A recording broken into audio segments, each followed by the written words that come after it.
Hey guys, welcome back to a new episode of the West Brom FIFA 22 career mode. We are on episode 5. Before we get into this, I'd like to say thank you for the support on the recent episode. Obviously, last episode we left off in a really decent position, sitting 6th place, season 4.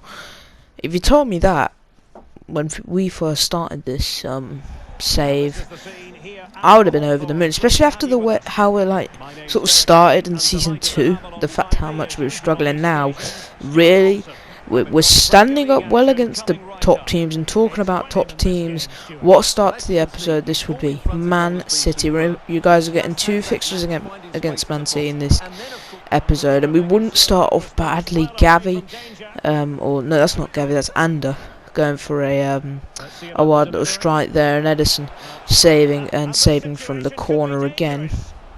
So again, both teams going at it. Gilmore picks it up from the drop down, takes it forward, passes it to Gavi. Wonderful bit of play in. This just sums up our season. Beautiful counter-attacking play, and of course the man on the left wing, without any doubt, finishing, finding the back of the net. The whole team, I feel like, is growing together really well.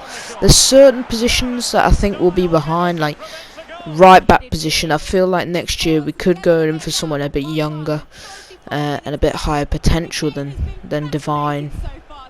Left back position, you could argue Anthony Robinson isn't the highest potential player, but I still think he's a top class left back for me, and we'll definitely keep him at the club. There's a few shouts for goalkeeper position's a bit weak, but other than that, I'm happy with the squad. And we were again, I'll repeat myself, standing up against the big teams this year.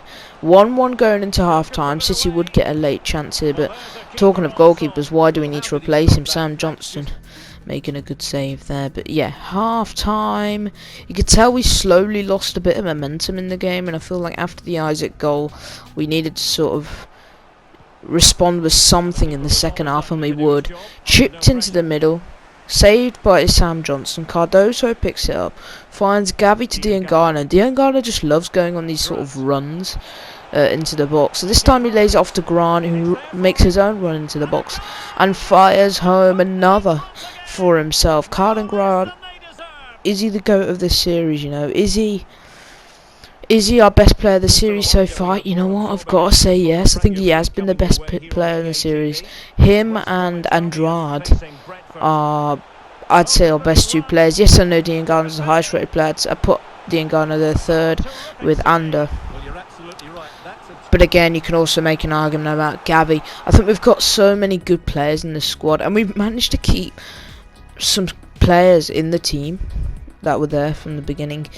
I believe we've kept 3, if I'm not wrong. So we have kept Grant, Diangana and Sam Johnston. Gonna replace one of the 3 probably next season, depends what funds we get. But yeah, looking at the stats, Carden Grant, just take a bow, son. He is just a beast for me, and when he's on form in career mode, if you guys are a championship side, or maybe even like a team like Brentford or Burnley, buy this man. He is so cheap to start off the career, and I feel like he's definitely worth it. Now Jack Watt, we promoted him to the first team. He got a potential tag of an exciting prospect. Huge news there, as we went to send him out on loan. Hopefully we can get a offer for a short-term loan somewhere, but he has some really good potential. 85 to 91. Could he break into the squad? I doubt it, just considering how far we are in the series. Hence why I've sort of stopped scouting for players. An interesting offer here for Andrade from Man City. We would read it. Obviously they must have been impressed with his performance against them, and we're like, we need this man in our backline, but not today, Man City. We are not selling him. Obviously Man City wanted us as manager was it this year? No, it was this year actually. Yeah, it was this year. City wanted us as manager, and we ended up saying no to that.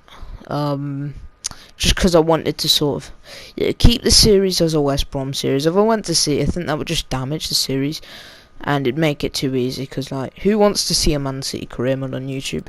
Do they even need any players? They've got that good of players. They don't need any. Now, the laughable offer I found was after a couple good wins. Real Oviedo taking in Jack Watt, a laughable offer from Wolves for O'Shea.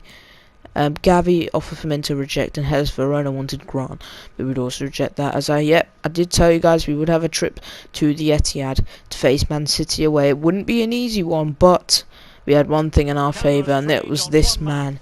17 goals in the league, and we're in January. I mean, take a bow, Carl Grant. Honestly, he's such a good player on this game. And, you know, in real life as well, to be fair, he went on that 6-goal streak.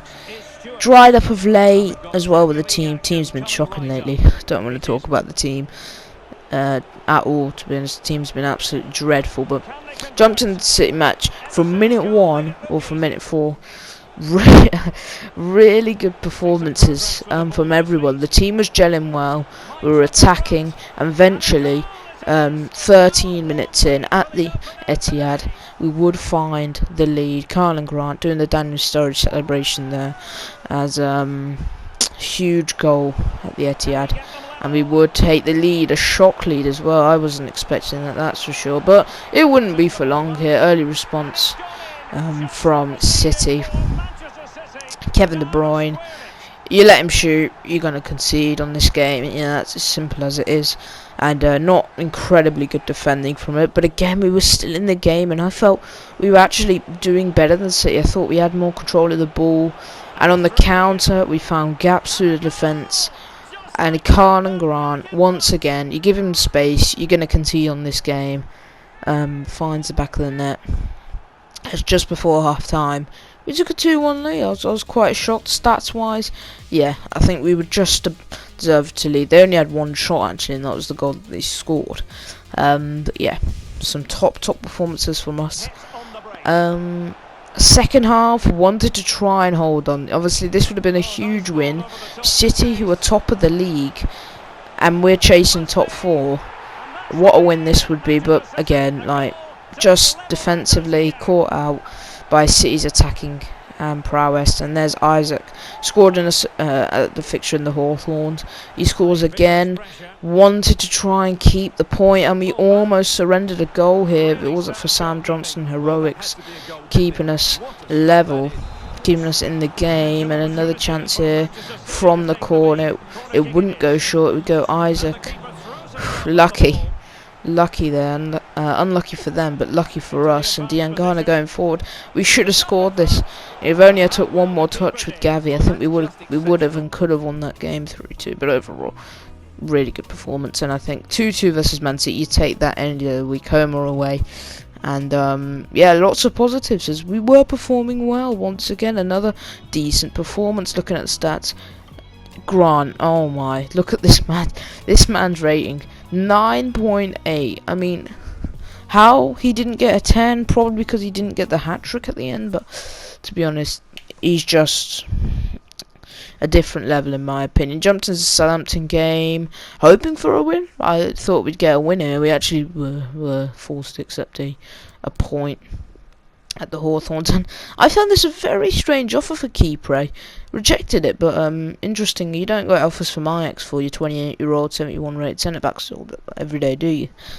But no, if I'm gonna sell Kipre, if I'm gonna let go of Kipre, I'm gonna sell him anyway, guys. As we got a 1-1 draw with Leicester, we end this episode off 2 points behind 4th and 5th, and that is the end of the episode, guys. If you enjoyed, please leave a like, subscribe, and I'll catch you guys later.